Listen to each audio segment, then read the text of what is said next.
waxaan rabaa inaan update yar idinka siiyo xaaladda coronavirus ee ay marayso waddanka.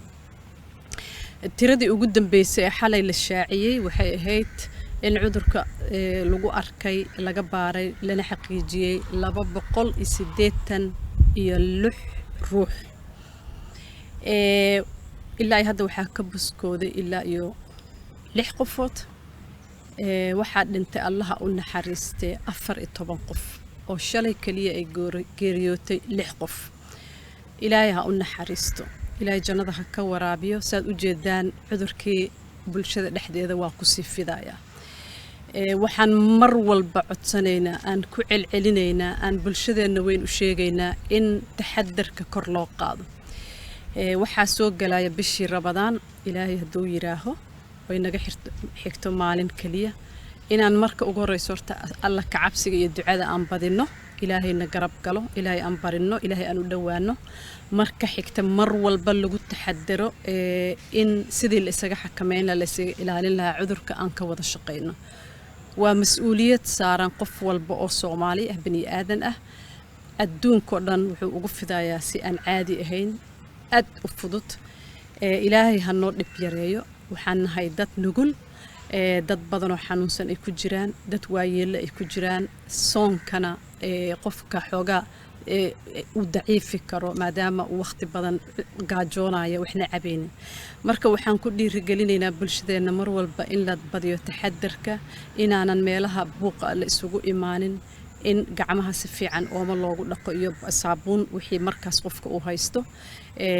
mar walba lagu taxadaro oo lagu boorisanaado in maaragtay nadaafadda kor loo qaado, in aan bannaanka haddii aysan qofka dan weyn jirin guriga uu ku xakameysnaado, in haddii qofka uu dareemo calaamadihii cudurka uu wacan karo nambarka 449 lagana wacyigelin karo lanana waanin karo. isbitaal Martiini waa ku celcelinaynaa, waxaa lagu sameeyaa takhaatiir ayaa joogta. qofka isaga shakiyo la geyn doono haddii alla idmo, laga qaadi doono analysiska resultska loo diri doono laabka, kadibna la xaqiijin doono. inta u dhaxaysa takhaatiirta waxay ku boorinaysaa cid walba oo dareenta in xanuunka ay calaamadihii leedahay siduu u dhaqmi lahaa iyo meeshuu adeega ka raadsan lahaa. waxaan ka codsanaynaa isbitaalada waddanka guud ahaan inay u sahlaan qofkii taga inay yacni baaraan. waxaan annaga isku dayaynaa dawlad ahaan, wasaaradda caafimaad ahaan, wax allaala wixii qalab oo aan hayno oo dharka la xirto marka qofka noocaas oo kale looga shakiyo la daaweynayo, PPE la leeyahay, iyo wixii maskara ah, wixii gloves ah oo annaga aan hayno isbitaalada waaweyn inaan wax ka siino si iyaga naftirkooda aan u badbaadino.